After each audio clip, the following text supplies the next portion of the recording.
نحمدہ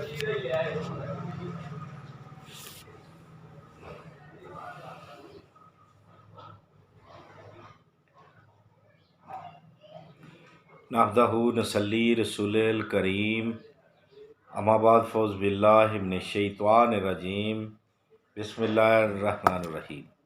السلام علیکم ورحمۃ اللہ وبرکاتہ۔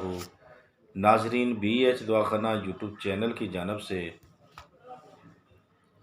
ہر روز کی طرح آج بھی ہم آپ کے لیے بہت ہی ایک زبردست عمل لے کے روحانی حاضر ہیں، کیونکہ آپ کو علم ہے کہ بابا حسینی یوٹیوب چینل یعنی کہ بی ایچ دعاخانہ یوٹیوب چینل کی جانب سے روحانی عملیات بتائے جاتے ہیں، جو کہ خاص الخاص قرآن پاک کے ہوتے ہیں، اس میں پاک کے ہوتے ہیں، اور جو دیسی نسخے جات بتائے جاتے ہیں وہ بھی خالص جڑی بوٹیوں سے ہوتے ہیں، کوئی کسی چیز کا سائیڈ افیکٹ نہیں ہوتا۔ تو جیسا کہ ہر بار ہم بولتے ہیں کہ اگر کوئی ہمارے چینل پہ نیا آیا ہے تو ہمارے چینل کو سبسکرائب کر کے گھنٹی کا بٹن دبا کر لائک و شیئر ضرور کرے۔ دوسری بات یہ کہ ویڈیو کو پورا دیکھیں۔ تو ایک پیغام اور ضروری ہے کہ جو حضرات مایوس ہو چکے ہیں بے اولاد کے لیے، وہ ایک بار ضرور رابطہ کریں۔ تو دوسری بات، بروز منگل، لیکن ہر روز صبح سے 9 بجے سے لے کے شام 6 بجے تک دعاخانہ کھلا رہتا ہے، روحانی علاج کا جو ہے کھلی رہتی ہے، اور ہر روحانی کام، ہر روحانی مسائل کا حل کیا جاتا ہے بغیر کسی پیسے لیے ہوئے، بغیر کسی ہدیے کے۔ لیکن اس میں دوائی کے پیسے لیے جاتے ہیں، میڈیسن کے، اور صرف منگل کے دن شوگر و ہیپاٹائٹس یعنی کہ کالے جرکان کا دم کیا جاتا ہے۔ کالے جرکان کے مریض، شوگر کے مریض صرف اور صرف منگل والے دن رابطہ کریں اور تشریف لائیں، اس سے آگے پیچھے باقی دنوں میں باقی کام کیے جاتے ہیں۔ آج کا جو ہمارا عمل ہے اس کی جانب چلتے ہیں، ٹائم بہت ضائع ہو گیا، ویڈیو لمبی ہو جائے گی، آپ کو پریشانی ہوگی پھر۔ تو آج کے جو ہمارا عمل ہے کہ آپ نے کیا کرنا ہے کہ اگر کسی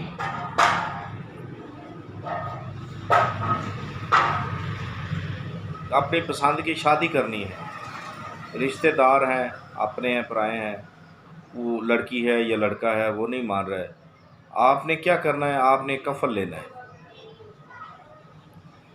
کفن لینا ہے، چھوٹا سا لے لیں، کوئی بڑا نہ لیں، درمیانہ سائز کا ہو۔ اس پہ آپ نے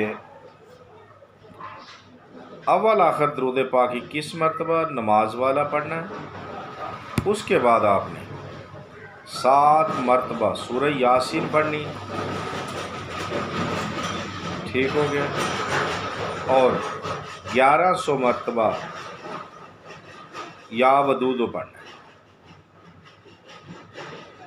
کام ایک بتایا، مسائل 36 حل ہوں گے انشاءاللہ۔ اگر کسی کی زبان درازی ہے، کوئی بات زبان ہے، زبان درازی کرتا ہے، چغل خوری کرتا ہے، وہ نہیں رک رہا، آپ اس سے بہت پریشان ہے، وہ بھی ٹھیک ہو جائے گا۔ اگر آپ کے میاں بیوی میں کوئی نچاکی ہے، کوئی معاملہ غلط ہو رہا ہے، یعنی کہ طلاق کا ہو رہا ہے، اللہ معاف فرمائے، تو پھر بھی آپ یہ عمل کریں، یعنی کہ بہت ہی فائدہ مند عمل ہے، ٹھیک ہے۔ شادی نہیں ہو رہی پھر بھی کریں، لیکن تھوڑا سا اس میں فرق آ جاتا ہے۔ طلاق کے لیے اگر روکنا چاہتے ہیں تو آپ نے یا ودودو نہیں پڑھنا، پھر آپ نے یا عزیزو پڑھنا ہے 1100 مرتبہ، بس اتنا ہی فرق ہے۔ باقی کام وہی کرنے، 21 مرتبہ درود ابراہیم اور 7 مرتبہ درود سورہ یاسین اور 1100 مرتبہ یا عزیزو۔ اگر کوئی طلاق، نچاکی وغیرہ یہ کا مسئلہ یا بات زبانی ہے، اس کو روکنا ہے۔ اگر محبت کے لیے ہے تو پھر یا ودودو ہی پڑھنا ہے، ٹھیک ہے۔ تو کرنے کے بعد جب آخری اس بار پڑھیں گے آپ درود پاک، اول آخر درود پاک پڑھنا ہے، آخری درود پاک پہ جائیں گے تو آپ نے اس کو بند کر دینا، لیکن جو چابیاں 3 ہوتی ہیں اس کے ساتھ 3 یا 4 اس کے اندر ڈال کر کنڈا اس کو بند کر دینا، کوئی چابی نکالنی نہیں ہے، ٹھیک ہے۔ اگر آپ نے اس کو طلاق وغیرہ یہ وہ یا ایسا مسئلہ ہے تو نہر کے کنارے میں دفن کرنا ہے، جہاں پانی کی نمی آتی ہے نا کنارے پہ، وہ وہاں دفن کرنا ہے اس کو، اتنا دفن کریں کہ کوئی دوسرا نکال نہ سکے۔ اگر محبت ہے تو پانی کے اندر پھینک دیں، یہ شرط نہیں ہے کہ کوئی پانی پیے گا یا نہیں پیے گا، نہیں، آپ نے اندر پھینک دینا ہے۔ اس کے ساتھ کم از کم آپ نے زکوٰۃ کے طور پہ 50 اور 1 روپیہ جو ہے حضرت خواجہ خضر علیہ السلام زندہ پیر کے نام کے دے دینے ہیں، اور دعا کرنی ہے کہ اللہ پاک میرا یہ مسئلہ جائز، لیکن بات یاد رکھیں جائز امور پہ، شادی کے لیے، غلط کام کے لیے قطعاً نہ کریں ورنہ آپ کا ہی نقصان ہوگا، بات یاد رکھیں۔ اور فیض وہی اس سے حاصل کرے گا جو ہمارے چینل کو سبسکرائب کر کے گھنٹی کا بٹن دبا کر لائک و شیئر کر کے ویڈیو کو پورا دیکھے گا، اس کو فیض ہوگا، ٹھیک ہے۔ انشاءاللہ کامیاب عمل ہے، بہت ہی تجربہ شدہ ہے، اللہ کے حکم سے ہر خوشی ملے گی۔ تو زندگی نے ساتھ دیا تو اگلی ویڈیو میں ضرور ملیں گے، تب تک کے لیے ہمیں اجازت دیں، خدا حافظ، اللہ آپ کو بھی اپنے حفظ و ایمان میں رکھے۔